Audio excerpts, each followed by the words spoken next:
आपके वक़्फ में एक भी नॉन मुस्लिम नहीं आएगा। ये एक्ट में ऐसा कोई प्रावधान नहीं। वक़्फ की संपत्तियां मान्यवर बेच खाने वाले लोगों को पकड़कर इसके बाहर निकालने का क्या धमकाना चाहते हो भाई? संसद का कानून है, सबको स्वीकार करना पड़ेगा। आज जो मेरे साथी मंत्री बिल लेकर आए हैं उसके समर्थन में मैं खड़ा हुआ।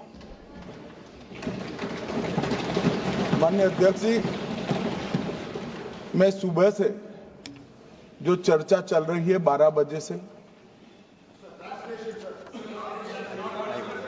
ओके एक मिनट चेक कराता हूँ। हाँ एक सेकंड चेक कराता हूँ।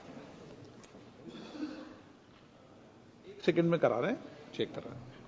माननीय अध्यक्ष जी, 2 मिनट लगता है कभी। सुबह से जो चर्चा चल रही है उसको मैंने बारीकी से सुना है।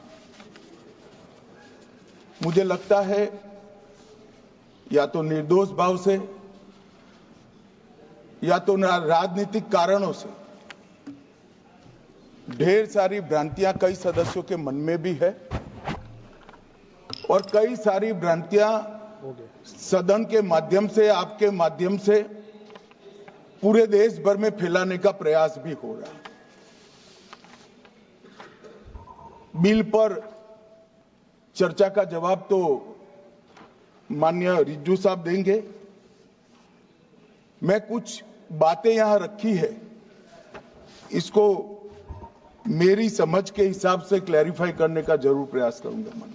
बताना चाहता हूं क्या स्थिति हुई है। मान्यवर सबने कहा, रिपीटेशन भी होगा, परंतु मैं कहना चाहता हूं मान्यवर कि वक़्फ के 2013 में जो अमेंडमेंट्स आए, अब बिल किरण भाई का है, मगर मैं कह सकता हूं कि वक़्फ का 2013 का अमेंडमेंट न किया होता तो ये बिल लाने की शायद जरूरत न पड़ती। सब कुछ अच्छा चलता था। 14 में चुनाव आने वाला था, 13 में रातों रात तुष्टीकरण करने के लिए वक़्फ कानून को एक्सट्रीम बना दिया गया। और मान्यवर इसके कारण क्या हुआ? इसके कारण दिल्ली लुटियन की 123 वीवीआईपी संपत्ति कांग्रेस सरकार ने जब चुनाव मुहाने पर थे, 25 दिन दूर था, वक़्फ को देने का काम कर दिया। दिल्ली वक़्फ बोर्ड ने उत्तरी रेलवे की भूमि वक़्फ के नाम घोषित कर दी। हिमाचल में वक़्फ की संपत्ति बताकर उस पर अवैध मस्जिद बनाने का काम किया। 250 हेक्टेयर क्षेत्रफल वाले 12 गांव पर वक़्फ का स्वामित्व हो गया तब तमिलनाडु में। और मान्यवर तमिलनाडु के 1500 साल पुराने तिरुचेंदुरई मंदिर की 400 एकड़ भूमि को वक़्फ की संपत्ति घोषित कर। ये जब मंदिर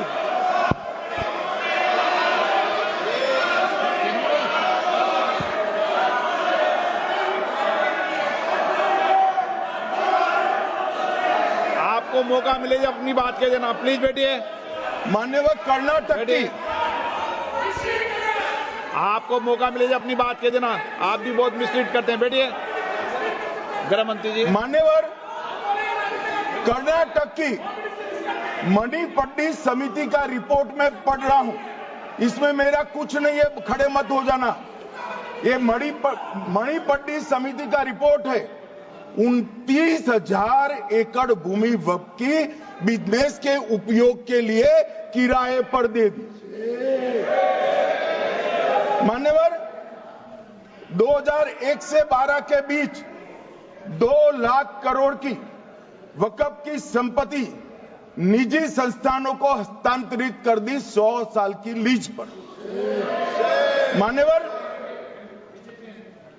बेंगलुरु में उच्च न्यायालय में बीच में पढ़ना पड़ा 602 एकड़ भूमि को जब्त करने से रोकना पड़ा।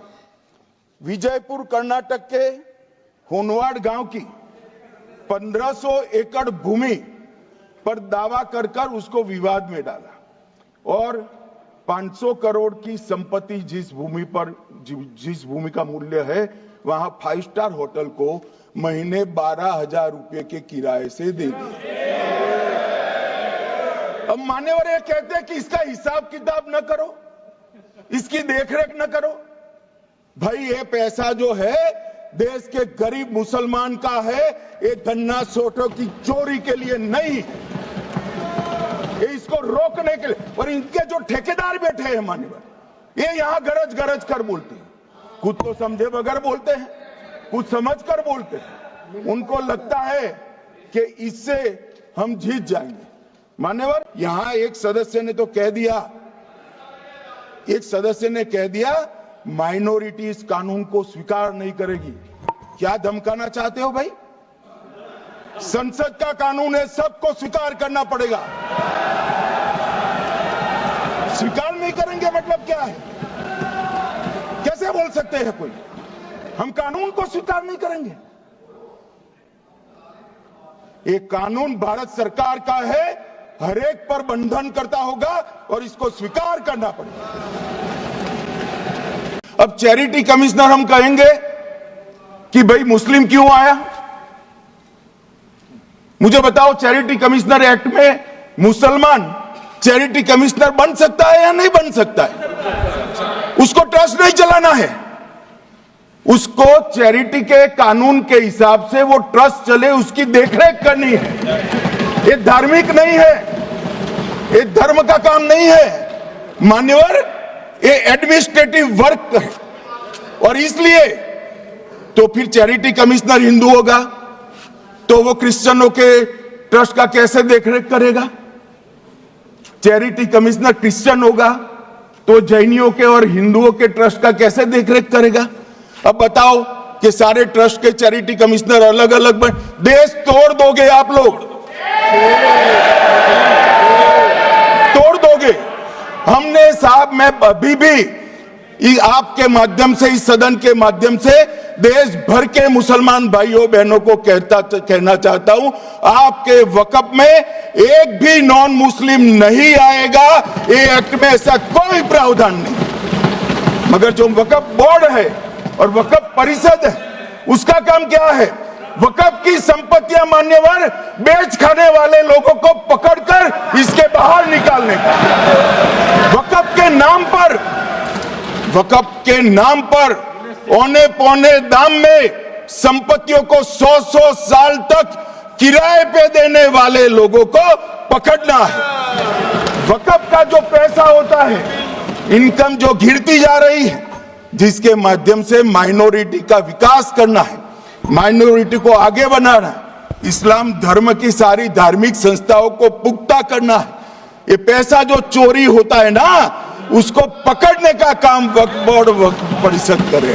और मान्यवर, वो चाहते हैं कि इनके राज में जो मिलीभगत चली वो चलती रहे, ये नहीं चलेगी।